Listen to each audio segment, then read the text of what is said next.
Amém. Eu saio da igreja com a paz do nosso Senhor Jesus. Irmãos, é com grande alegria que eu estou aqui, e é um privilégio, né? E por isso estou agradecido inicialmente a Deus pela oportunidade de estar nos dando, de meditarmos na palavra, como também toda a liderança, o pastor Silas e todos os integrantes dessa igreja, este momento que a nós foi oportunizado.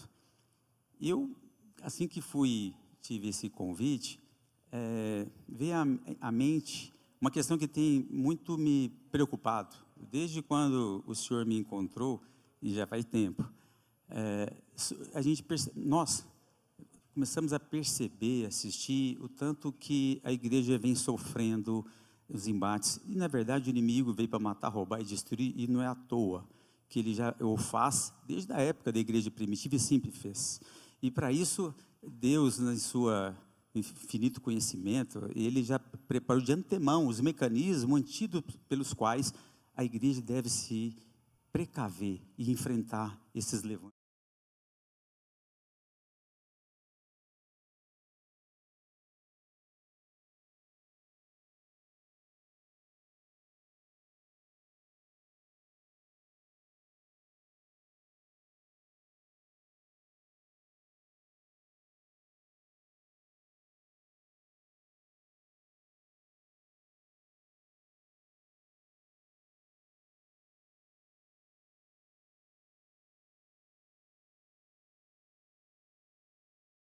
Palavra, esteja preparado a tempo e fora de tempo, repreenda, corrija, exorte com toda paciência e doutrina, pois virá o tempo em que não suportarão a sã doutrina, ao contrário, sentindo coceira nos ouvidos, juntarão mestre para si mesmos, segundo os seus próprios desejos. Eles se recusarão a dar ouvidos à verdade, voltando-se para os mitos. Irmãos, a pregação expositiva está exatamente nisso. Uma questão que Deus nos prepara e nos exorta é para que realmente nós ficarmos adstrito à palavra do Senhor.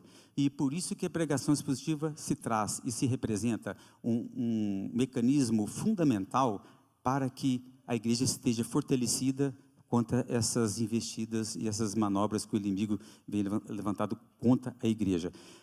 A pregação expositiva, irmãos, é um método de pregação entre as igrejas, no sentido de que é a expressão máxima da submissão da igreja à autoridade soberana de Deus. Como bem pontuou João Calvino, o pregador é o ministro da palavra. Quando expõe fielmente as escrituras, é o próprio Deus que instrui a congregação. O fundamento reside na convicção de que a Bíblia é a viva voz Dei, a voz viva de Deus, possuindo autoridade intrínseca e absoluta sobre a fé e a prática cristã. A pregação expositiva não é meramente mais um método homilético, entre outros, mas a expressão máxima da submissão da igreja à soberania de Deus. Segundo João Calvino, o pregador não segue atualidades. Esse é o grande X.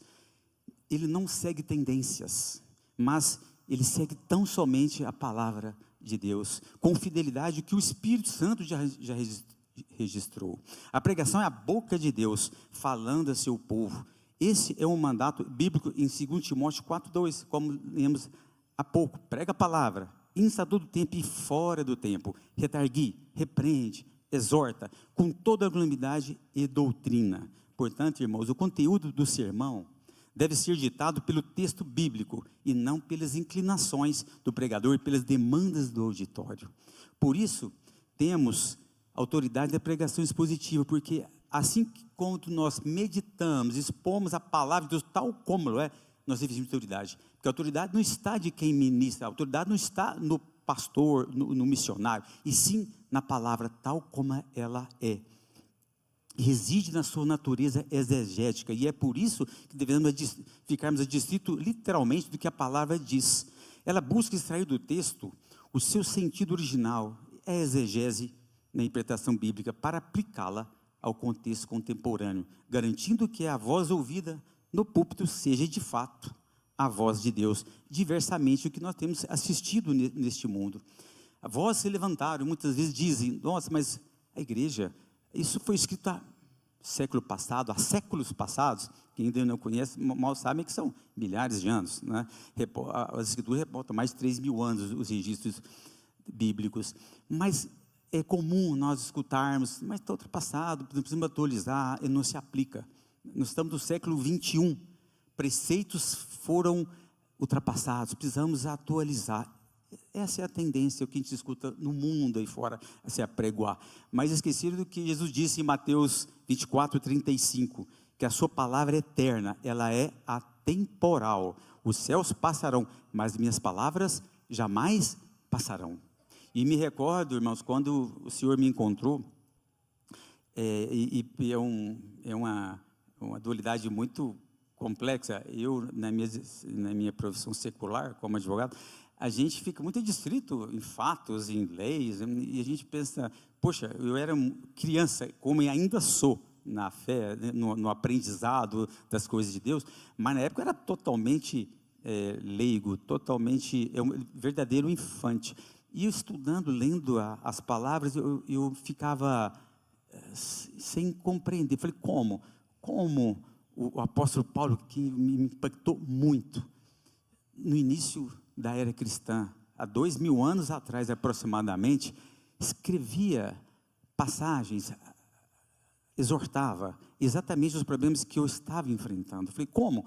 Há 2.000 anos, ele vivia, já previa de antemão os mecanismos pelos quais nós devíamos nos proteger. E isso era uma indagação que ficava muito em mente. Aí eu vi que realmente não é a palavra de Deus, não procede de pensamento humano.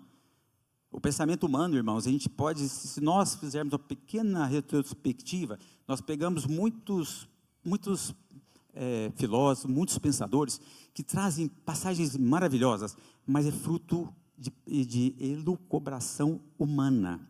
Você veja os pensamentos filósofos, muitas vezes em questão de séculos ou então de décadas, elas acabam se perdendo no tempo. Mas a palavra de Deus, passam-se os céus, passam-se a terra, mas minha palavra permanecerá, porque ela não é feita por homem, ela é atemporal. Ela foi feita por aquele que nos criou e sabe realmente os problemas que o homem, desde a sua concepção até as atualidades e até quando chegar os tempos finais, ela cobrirá, ela dirigirá, ela vai conduzir e resolver todos os problemas que nós enfrentamos.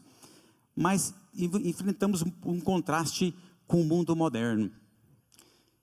Nas últimas décadas, a igreja tem enfrentado a ascensão da chamada nova homilética, essa tendência da atualidade, do mundo se atualizar e trazer novas perspectivas, novos conceitos, né? É um movimento que prioriza a experiência do ouvinte, em detrimento da autoridade do texto. Começaram a ouvir o que o homem, o que a igreja, o que aquele indivíduo tão carente do conhecimento necessita, e deixando de lado o revelar de Deus para conhecer o revelar o pensamento do homem. Enquanto a pregação expositiva é teocêntrica, ela é proposicional, ela é teocêntrica, porque a palavra de Deus está tudo centrado em Deus. A nova homilética, o pensamento de Deus é o centro do homem, deixou de centralizar nos pensamentos de Deus para buscar o homem. São métodos modernos que administram tudo em volta do homem, chama antropocêntricos e terapêuticos. Deixa de ser teocêntrico, é o Deus como centro de tudo, e antropocêntrico, o homem como centro. Então houve uma desvirtuação, relativizou. Deus não é mais o centro, não é mais o propósito, ele não é o alvo. O homem passou a ser o centro do estudo, da administração e o caminho da igreja, colocando sempre o ser humano no centro de tudo. O objetivo deixa de ser a glória de Deus e a santificação dos eleitos, para se tornar o entretenimento e o bem-estar emocional do público. Sempre, procurou sempre o bem-estar emocional da igreja, do público, dos fiéis. Seguir esse engano, irmãos, substituição da exposição bíblica por técnicas de marketing e entretenimento, resulta em uma igreja numerosa, porém espiritualmente anêmica e vulnerável a heresias. O que se busca, na verdade, é alcançar povos. Nós assistimos esses movimentos, essa nova homilética, lotar estádios, lotar igrejas, porque não há confronto, não expõe o pecado, não expõe a nudez daquele que necessita ser salvo, aquele que precisa ser curado, aquele que precisa ser transformado, e aquele que verdadeiramente precisa encontrar a salvação, mas na verdade quer ouvir, ele quer ser bem visto. A igreja passou a preocupar com o bem-estar dos fiéis, e nesse caminho errante, a igreja tem sido cada dia mais apóstata, tem se afastado do plano principal de Deus. O pragmatismo eclesiástico, adotando as experiências como verdade do mundo real, as experiências de cada um está enfrentando, tem levado pastores a adotarem uma estética mundana, onde a escuridão dos auditórios, as luzes de show e a música hipnótica substitui a clareza da luz da palavra. Este contraste revela uma crise de confiança na suficiência das Escrituras para converter o pecador e edificar o santo. Deixou de expor a palavra como instrumento de transformação e de revelar onde tem que ser tratada a natureza humana, para que através desses efeitos visuais, com luzes de efeitos sensoriais, com luz negra, com fumaça, e todo esse aparato mundano que acomoda os corações aflitos do mundo afora, foi introduzido na igreja para acalmar, para atrair pessoas, e é por isso que nós assistimos igrejas e ministérios explodindo, numerosos, porque isso é um atrativo. As pessoas o procuram, porque sabem que lá não há confronto. Deus é um Deus de amor. Nós escutamos muito, e sempre palavra central: Deus é amor. Deus aceita.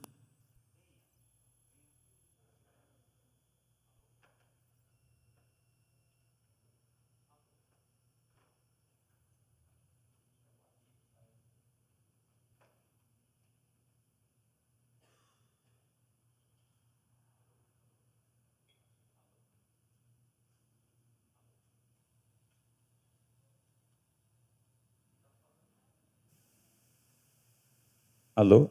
Agora ficou alto. Ficou alto mesmo. Essa continuidade de pensamentos, de doutrina, essa nova homilética, vem conduzindo a igreja a caminhos tortuosos, porque vivemos um momento onde que se procura o engajamento, onde se procura volume, onde procura-se valores que o mundo sempre se agradou. A boa impressão, igrejas lotadas.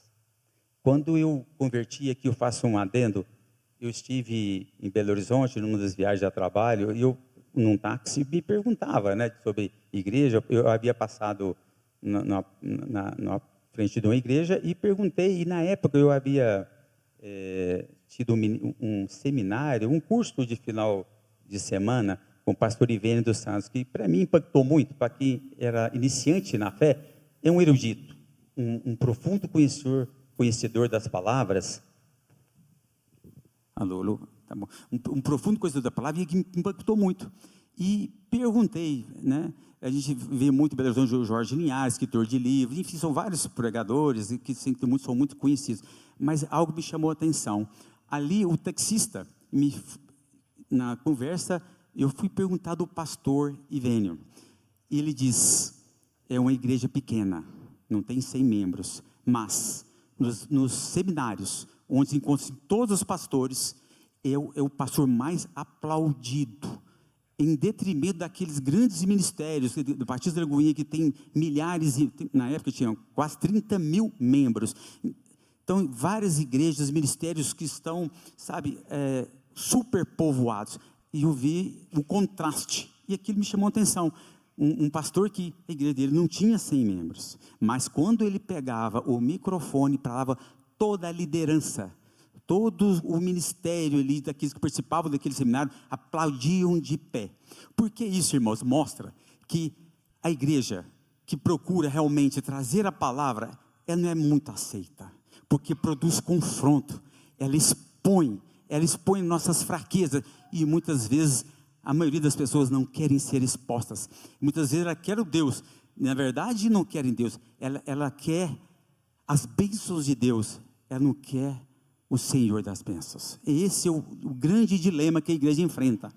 As pessoas buscam geralmente no mundo afora, elas buscam as bênçãos de Deus, mas não querem o Deus das bênçãos. E é por isso que nós assistimos muito esses ministérios explodirem. Aquele ministério que realmente expõe a palavra, que exorta, que expõe o fiel para se rever, para que ele possa se entregar, abrir o coração e provoque a verdadeira transformação. Isso gera choque. E é por isso que essa nova homilética, essa tendência vem emplacando no mundo afora, não apenas no Brasil, com muito mais intensidade nos países, principalmente nos Estados Unidos, onde eu tive a oportunidade de ver muito isso. É que se procura muito trazer igrejas cheias, tornar-se agradável ao mundo. E é por isso que agora eu separei, para que vocês possam ter uma dimensão da gravidade que a igreja vem enfrentando. Eu separei alguns dos doutrinadores, escritores de livros famosos, e pelos quais eles impulsionaram essa nova homilética. Aí eu cito inicialmente o Fred Craddock, a pregação indutiva. Segundo o Craddock, revolucionou a homilética ao propor que o pregador deve falar como quem não tem autoridade. Ele substituiu a proclamação direta, dedutiva das Escrituras, por um processo indutivo, onde o sermão é uma jornada de descoberta, onde o ouvinte decide a conclusão. O erro dessa homilética estampa os olhos, esvazia a autoridade profética do assim diz o Senhor e torna a verdade bíblica subjetiva para direcioná-la ao ouvinte. Deus não mais diz, torna-se em voga. O principal é o que o homem quer, o que ele pensa e o que ele deseja. Em segundo, citamos Rio Lowry e a pregação dialógica. Segundo esse doutrinador, Lowry defendeu que a pregação deve ser um diálogo horizontal, não submete no linha vertical a Deus, na nossa concepção, é um diálogo horizontal entre o pregador e a congregação, moldado pelas necessidades sociais e psicológicas. Promove o antropocentrismo, quer dizer, trazer a necessidade, o homem como centro e não Deus. Deixou de lado o teocentrismo e o homem passou a ser valorizado como centro de todas as coisas, onde a agenda do homem dita o que Deus deve dizer, silenciando a confrontação ao pecado. Nessa mesma linha, Charles Rice e a pregação narrativa, ele desenvolveu um novo segmento, a nova homilética. Ele argumenta que a Bíblia deve ser tratada como uma coleção de metáforas e histórias, e não como uma doutrina proposicional. Seu erro, ele relativiza e reduz os dogmas da fé a meras ilustrações morais, removendo o caráter absoluto e vinculativo das leis divinas.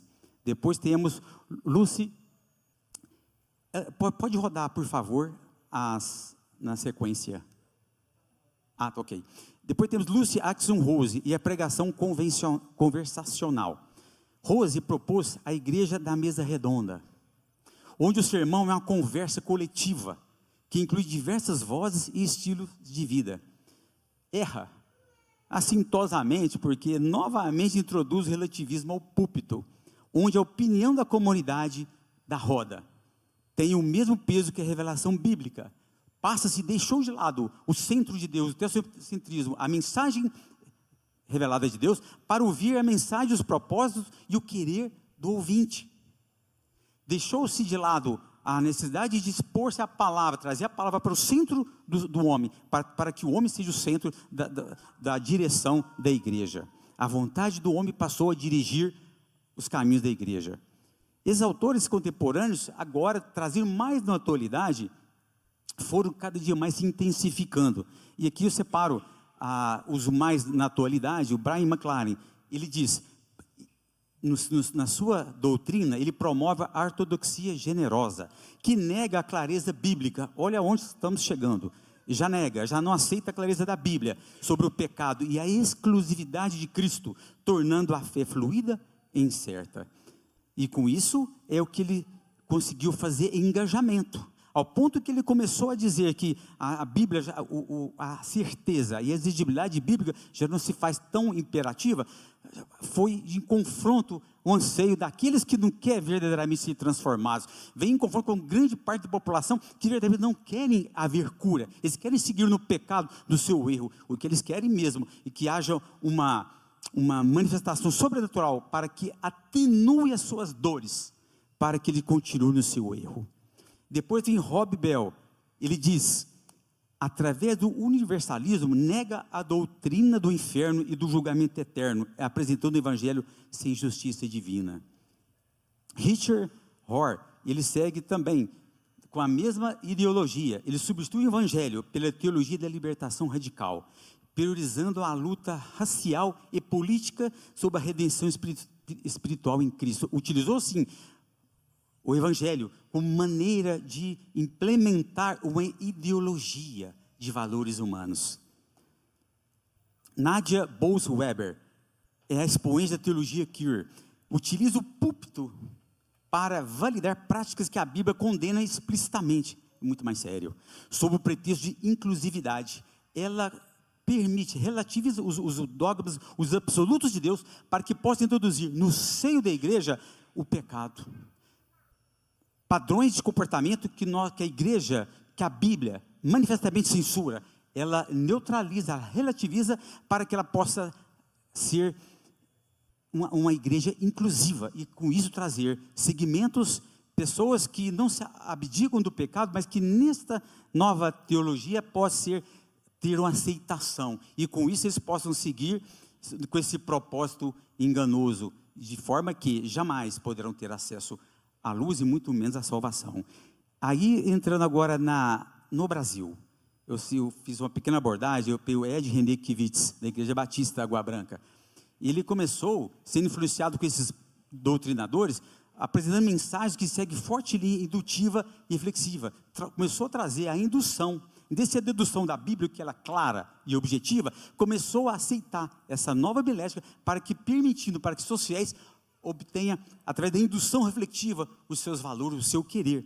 Ele passou a construir tensões existenciais e teológicas, provocando a audiência a pensar, em vez de ditar as regras doutrinárias e as mensagens bíblicas. E agora, com mais ainda, eu tenho acompanhado, ainda que ano passando assim por alto, e eu vejo pelo tanto que tem se mobilizado as mídias sociais.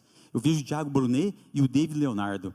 Eles, embora transitem intensamente no universo de palestras, o coach tornar-se verdadeiramente coach evangélico, de regras, apresentando essa ideologia nas arenas lotadas. Vemos estádios todos superpovoados. As suas técnicas de comunicação são manifestamente inclusivas, e com isso permitiu que eles agregassem o volume exacerbado de pessoas cegos, errantes na busca do conhecimento, mas que lá eles conseguem aplacar a sua alma, porque ali é um ministério também de inclusão.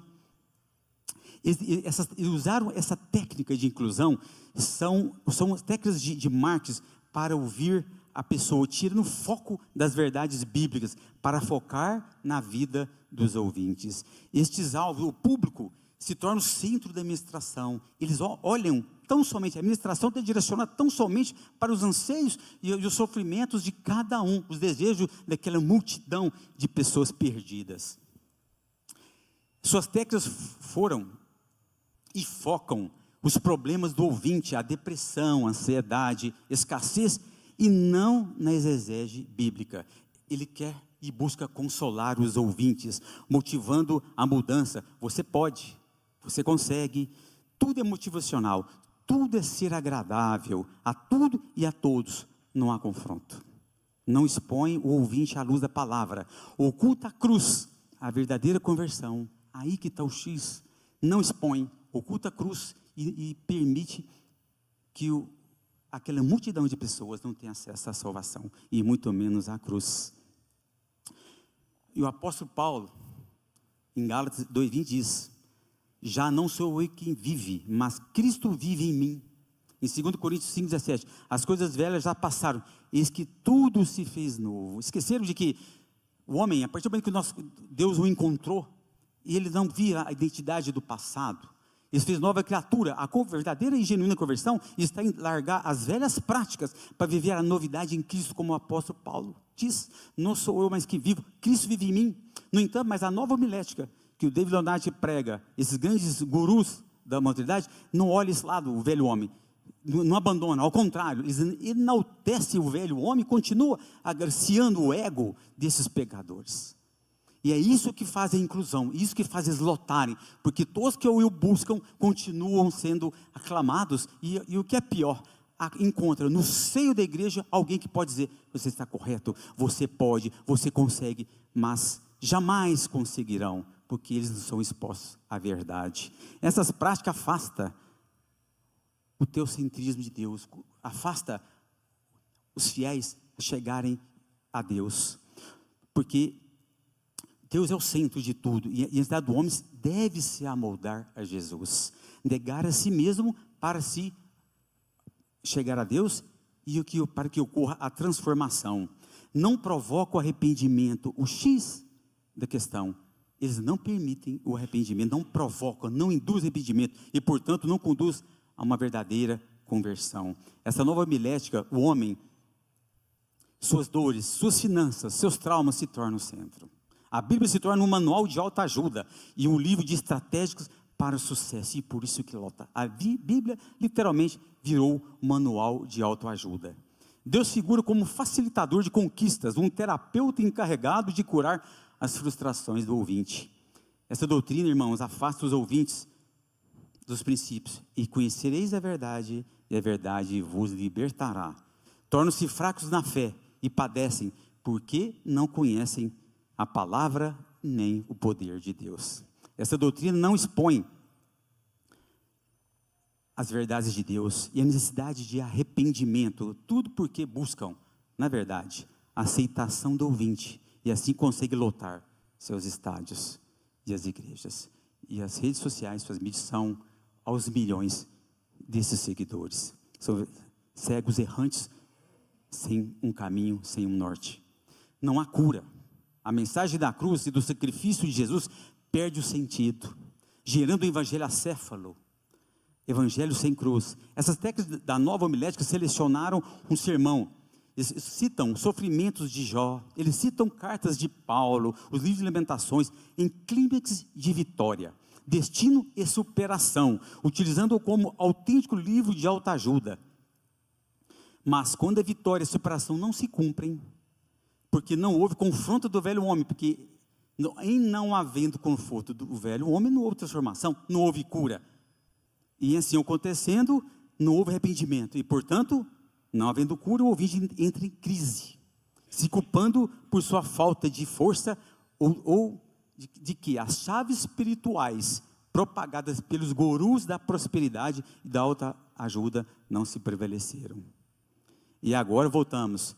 Qual é o caminho? Qual é o antídoto que Deus estabeleceu? E nesse voltemos às origens, a exegese original como escudo. E aqui eu cito a importância, e que eu acho muito de valia, que o pastor Silas traz, não só o texto bíblico, a interpretação exegética como ela é, ainda traz para nós o grego como o hebraico na sua versão original, para que nós possamos compreender, extrair do texto bíblico a verdadeira intenção, o que Deus verdadeiramente quis nos revelar. Esse é um antídoto contra o relativismo desses autores, e é o retorno às fontes originais.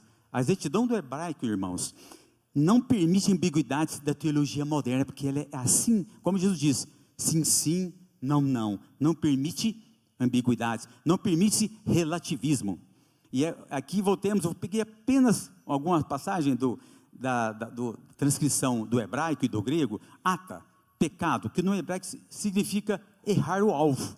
Não é um erro subjetivo, mas uma falha objetiva contra o padrão de Deus. Quando se peca, errou o alvo. A origem errou o alvo. Não tem como errou mais ou menos, ou errou próximo, como o relativismo hoje, a nova homilética induz as igrejas. Errou o pecado? Errou. Pecou? Pecou. Não existe mais ou menos errado. A palavra é certeira. Errou o alvo, entrou em pecado, se desvirtuou dos planos e a vontade de Deus. Kadosh, santo, separado ou cortado, assim diz a origem do vernáculo em hebraico. A igreja que busca ser igual ao mundo nega sua própria natureza Kadosh, porque a partir do momento que essa nova homilética apregoa que devemos deixar o teu sentido para deixar o homem, o centro torna-se o homem, ela deixou a verdade bíblica para que o homem torne-se o centro. Ora, se o homem é o centro, deixou de ser santo. deixou de ser separado.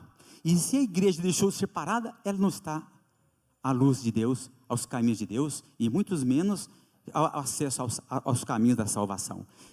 Depois citamos outra, Berit, que é aliança. As escrituras são um contrato jurídico e espiritual inalterável. O trabalho dos maçoretas na preservação de cada letra prova que a palavra não pode ser renegociada por conveniência cultural. Aqui vem o limite que nós não permitimos. E Deus, o teocentrismo, ele é fundamental para o cristianismo, porque não é possível, é incompatível para que possa se relativizar. A partir do momento que o homem diz sim, a partir do momento que o homem declara, eu quero que o Senhor conduza os meus passos, ele firmou uma aliança, Berit. E essa aliança não se permite relativizar. Agora eu fiz aliança, mas espera um pouquinho, eu posso quebrar esse contrato. Agora não permite. Ou você, a partir do momento que você se apresenta a Deus e declara, Senhor, eu não quero viver mais aquele velho homem, eu quero viver a nova criatura, eu quero viver essa nova identidade que o Senhor a mim revelou. Essa conversão que faz o abandono passado, como o apóstolo Paulo diz, as coisas velhas passaram e tudo se fez novo. Não se pode viver. O seu pecado, o velho homem, ficou na cruz do Calvário quando ele disse sim a Jesus. Naquele instante, ele deixou de viver o velho homem que vivia nos enganos, na vida errante, pautado nos erros do mundo, para viver as verdades de Deus, e aquelas pelas quais ele diz sim. E é por isso que Berit, aliança, quando nós firmamos e nós dizemos sim a Deus, nós o aceitamos tal como ele é. Não é permitido que nós seguirmos a Jesus e olharmos para o mundo. Não tem como agradar a dois senhores. A partir do momento, irmãos, quando nós fazemos sim, é a mesma coisa, nós estamos conduzindo um carro, é nós sairmos e deixarmos Jesus que conduz esse carro. Nós somos apenas um mero seguidor. Se passarmos o volante para o homem, nós estaremos seguindo essa nova homilética. Quem conduz nossas vidas é Cristo, é a palavra de Deus tal como ela é. O apóstolo Paulo, obedecendo o seu chamado e por revelação do Senhor, prevendo os tempos de apostasia, deixou advertências severas contra o mundanismo e as falsas doutrinas que seriam plantadas no seio da igreja. As passagens que agora vos anuncio, irmãos, é o antídoto para os erros mencionados. E aqui o apóstolo Paulo nos deixa todos os caminhos que a igreja deve se curvar e deve seguir fielmente. E em Romanos 12:2, o apóstolo Paulo diz, o perigo do amoldamento. Paulo nos diz, e não vos conformeis com este mundo. Não vos conformeis com este mundo. O termo grego sistematizo refere-se a adotar a mesma forma ou esquema. A igreja que adota a estética e os métodos do mundo perde sua identidade transformadora. Então, não vos conformeis com este mundo. Nós não olhamos para os padrões, nós olhamos para Deus. Nós olhamos para as escrituras dizem. Assim diz as escrituras, tão somente. Apóstolo Paulo depois, no livro de Gálatas 1:6-9, ele fala, o anátema contra o evangelho. Paulo é implacável, irmãos, com aqueles que pervertem o evangelho de Cristo. Qualquer inovação teológica que altere a essência da graça e da verdade, Paulo declara anátema, maldito. Qualquer um, seja homem ou anjo, que pregue um evangelho diferente do que foi entregue, será tido como maldito. Ele percebeu que as falsas doutrinas frequentemente se filtram sob o disfarce de novas revelações ou adaptações culturais. Vocês acham que essa palavra se aplica nos dias de hoje? Verdadeiramente sim. Aí cada vez nós vemos que tanto que parece que o apóstolo Paulo veio hoje, está agora sentado aqui na igreja escrevendo os caminhos e as exortações que devem se ministrar da igreja. Ele viu o Deus, a ele revelou os problemas que a igreja iria enfrentar, já estava enfrentando, e deu de antemão todos os mecanismos pelos quais nós devemos nos observar, para que nós não caiamos nos enganos, né? Depois o apóstolo Paulo, em Colossenses 2:8, ele nos traz o alerta contra filosofias vãs. Ele diz, tende cuidado para que ninguém vos faça presa sua, por meio de filosofias e vãs sutilezas, segundo a tradição dos homens. Aqui Paulo condena o sincretismo, que tenta misturar a sabedoria humana com a revelação divina. E existe muito isso, começar novas teorias, novas doutrinas, com vã sutileza, como o apóstolo Paulo diz, mas que vai relativizando os absolutos de Deus. Uma maneira, irmãos, como Satanás, ele consegue atingir aos milhares e a população, é relativizar. Você não consegue quebrar os absolutos de Deus imediatamente. O que Satanás faz? Ele vai relativizando. Quando se falava, eu fui criado que quando se falava de o adultério, o homossexualismo, isso é abominável. Hoje eu conversando com os jovens, sobrinhos, eu falo, não, esse não é problema, isso é problema de cada um. Já começou-se de tanta mídia, de tanta televisão pregoar a normalidade, colocamos com esse relacional homo mais coerente, mais comum do que o casamento tradicional estabelecido por Deus. As pessoas jovens de hoje já veem que isso é uma questão normal, começa a relativizar os absolutos, e é isso que o inimigo faz com maestria. Ele começa através desses filmes, através da mídia, através das novelas, que começou isso há muitos anos. Então essa nova geração que está afastado da palavra de Deus, elas são presa fácil para que os absolutos de Deus comecem a ser relativizados. Os pais desses jovens, como eu, já não aceitam, porque isso sabe que isso é um pecado, isso é contra os planos originais de Deus. Mas o mundo que segue essa corrente de pensamentos, essas correntes da atualidade, já começou a relativizar. Não, ele é problema, cada um pode, já começou a relativizar, e é assim que o inimigo vem através de vãs filosofias, sutileza, desvirtuando os propósitos de Deus. O apóstolo Paulo depois, em 1 Timóteo 4:1-2 e 2 Timóteo 4:3-4, nos fala da apostasia dos últimos tempos. Ele diz, o Espírito afirma expressamente que alguns apostarão da fé por obedecerem a espíritos enganadores e doutrinas de demônios. Paulo descreve um tempo onde os homens teriam comichão nos ouvidos e buscariam mestres que dissessem o que eles queriam ouvir, e não o que precisam ser ministrados. Olha só, eles começam a buscar o que querem ouvir. Estão entendendo? Tem alguma similitude com a nova homilética de hoje que eu acabei de falar? Eles são atraídos. Paulo já falava, as pessoas querem ser ouvidas, eles querem, o comichão de ouvidos, como o apóstolo Paulo diz, e busca que a palavra, ouvir o que ele quer ouvir, que a palavra seja direcionada para a sua vontade, e não o que a palavra nos revela. Depois o apóstolo Paulo diz em 2 Coríntios 11:13-15, os obreiros fraudulentos. Paulo denuncia falsos apóstolos que transfiguram em apóstolos de Cristo, assim como Satanás se transfigurou em anjo de luz. O erro muitas vezes se apresenta com aparência de piedade e modernidade. Essas são as ferramentas que o inimigo incute os falsos obreiros, levando como nome a pretexto de ser falar a palavra de Deus, conduzem uma manada de fiéis incultos, cegos como são, e ambos vão ao precipício. É um cego dando a mão para outro cego, e assim ele conduz a manada de milhões à perdição, ao engano. Um mundanismo da igreja atual, meus irmãos, é um diagnóstico da igreja contemporânea.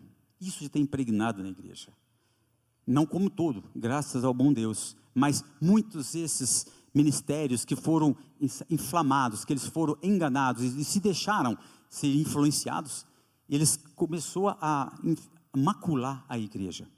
Revela a rendição alarmante ao paganismo e ao sincretismo religioso, que é um confronto, é a mistura das religiões.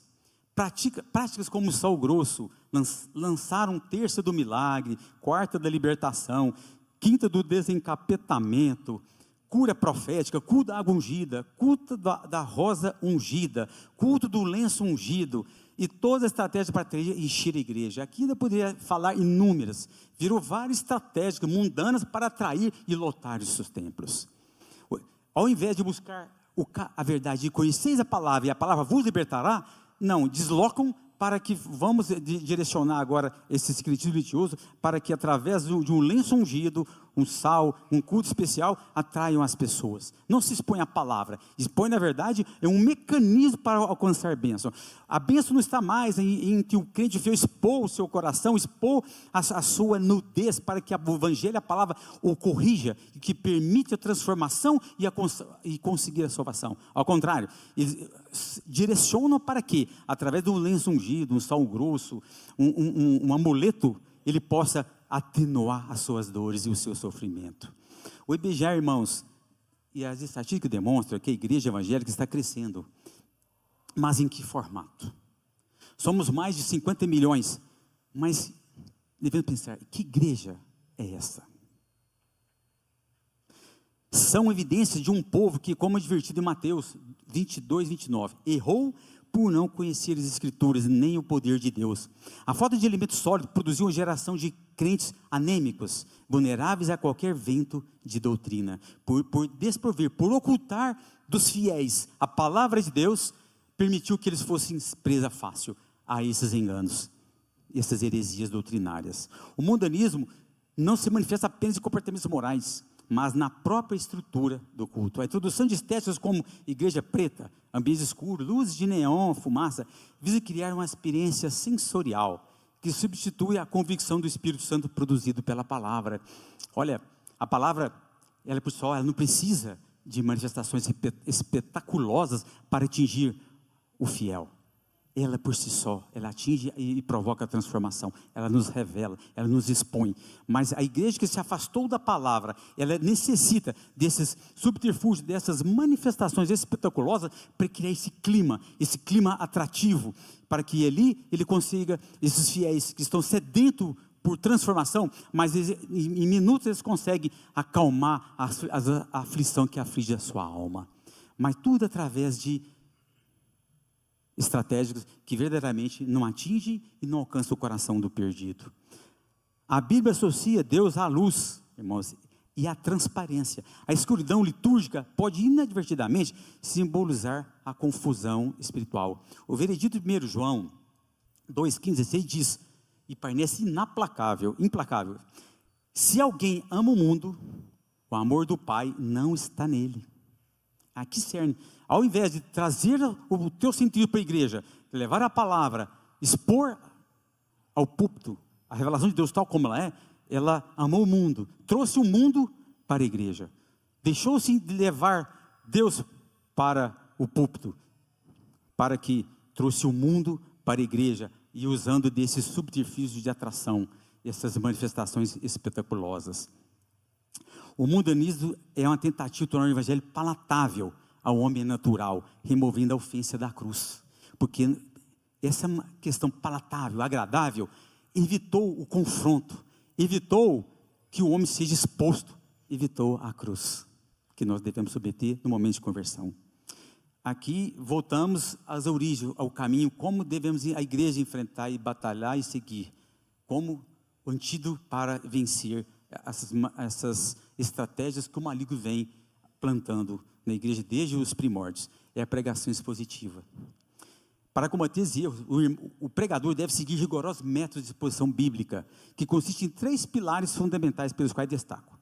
Primeiro, exegese, o estudo gramático histórico do texto, o que o autor original quis dizer aos seus primeiros leitores. Sem exegese, o sermão é apenas opinião humana. É aqui que é importante que eu volto, a exegese tal como ela é, voltar ao vernáculo, voltar à origem do hebraico, e muitas vezes, porque na tradução, o português, uma palavra permite vários significados e pode gerar dúvida, uma ambiguidade na interpretação. Mas quando nós submetemos a origem do vernáculo, ele é certo, ele é preciso, principalmente o hebraico. É sim, não. Então, quando nós trazemos, e aqui eu repito, o pastor se ele faz e nos dá essa clareza para que não permita interpretação duvidosa. E depois vem outro pilar, explicação, a clarificação das doutrinas contidas no texto. É o momento de ensinar a sã doutrina, conectando o texto ao restante das escrituras, a analogia da fé, fazer a conexão das passagens bíblicas entre cada passagem com as demais, porque a Bíblia ela se explica. E com isso vai se formando e vai compreendendo a vontade de Deus. Aplicação é o último. A ponte entre o texto bíblico e a vida da congregação. é contextualizar a nossa vida, o que a palavra diz. A aplicação deve ser específica, confrontando o pecado e encorajando a santidade, sempre fundamentada na autoridade do texto exposto. É nesse instante que consegue se expor, é trazendo a palavra para o cotidiano, é trazer o que a palavra diz para a minha vida. É através da palavra que vai expor aonde tem que ser tratado, aonde tem que ser transformado. Irmãos, eu sei o tempo está meio curto, mas eu quero enfatizar, é uma questão muito importante, e que nós devemos ficar atentos. É aqui que muitas das vezes nós não vemos, nós assistimos a igreja, grandes desses ministérios que estão lotados, eles não vão falar, eles não vão enfrentar a palavra, porque se eles porem, vai esvaziar esse ministério, porque ele está calcado no engano. E eu te falo com segurança absoluta, se esses pastores houver um verdadeiro encontro com Deus e voltar às origens e começar a ministrar, você pode ter certeza que grande parte desses ouvintes se afastarão, porque eles não querem transformação. Muitos não querem. Como Jesus diz, muitas vezes Jesus sabe, Jesus caminhando, via o leproso, via o aleijado, tu queres que eu faça? É óbvio que Deus sabe, mas muitas vezes nós não queremos. Jesus, quando curou um cego a caminho estava a caminho do templo, e ele, quando diz, o que queres que eu faça? Porque ali estava lançando, ele deitava ali o paralítico sobre o manto, ele recebia suas ajudas, suas esmolas. A maioria não quer ser curado, porque se curar, a sobrevivência dele vai deixar de existir, vai ter que trabalhar, vai ter que buscar emprego, e ali está muito cômodo, ele vive de esmolas. Então, muitas vezes ele não quer, vai para lá, eu não quero, não atrapalhe a minha vida. E é por isso que nós precisamos, ter essa certeza, essa convicção de transformação, de mudança.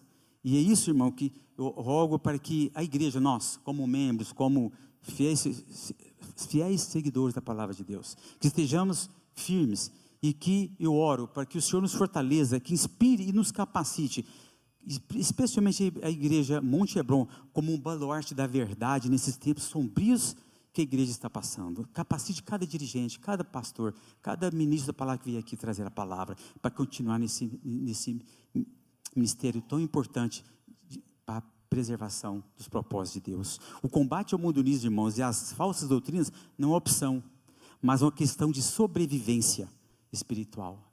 Sem ela nós não sobreviveremos. Não podemos negociar a pureza do evangelho por números de fiéis. Nós não podemos negociar a pureza das verdades bíblicas para que tenhamos igrejas cheias. Essa negociação não existe. Não podemos negociar para que tenhamos aceitação social, muito menos que tenhamos engajamento nas mídias sociais. Devemos sim ouvir a palavra tal como ela é. Sigamos o ensino de João Calvino, que se opôs a qualquer tipo de revelação fora das Escrituras. Ele foi imperativo. Não há revelações diárias dadas no céu. As Escrituras permanecem únicas. Já foram consumadas. Em que aprova o Senhor consagrar sua verdade à perpétua lembrança. Assim diz João Calvino. Em que aprova o Senhor consagrar sua verdade à perpétua lembrança. Até o final dos tempos. Essa é a verdade única que já foi revelada. De modo que, abre aspas, nelas se façam ouvidas as próprias palavras de Deus. Fecha, já, é lá que nós ouvimos Deus falar conosco. Para assim concluir, abre aspas, daí segue-se que todos quantos abandonam a palavra caem em idolatria. Fecha aspas. Irmãos, o caminho para cairmos em idolatria é abandonarmos e afastarmos da palavra. É a palavra de Deus que é o caminho seguro para que nós sigamos no caminho da salvação e da fé genuína. Não podemos permitir que essas influências do mundo, que são sutis, venham nos dissuadir do propósito inicial. E é por isso que Jesus sempre nos exortou: e conheceis a palavra, e a palavra vos libertará. Devemos ser presos tão somente do que a palavra diz, tal como ela é.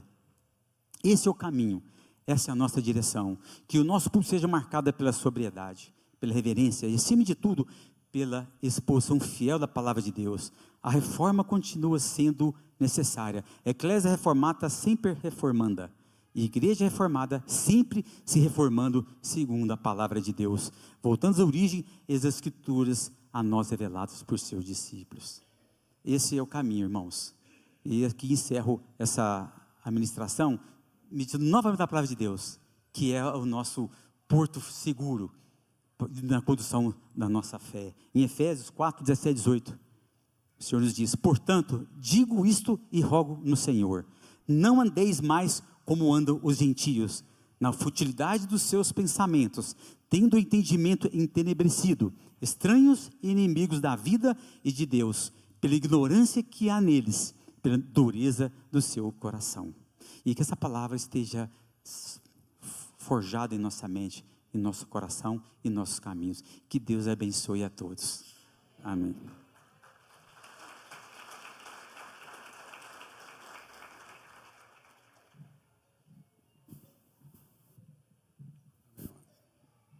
Glória a Deus, amados. Quero te convidar a baixar a cabeça.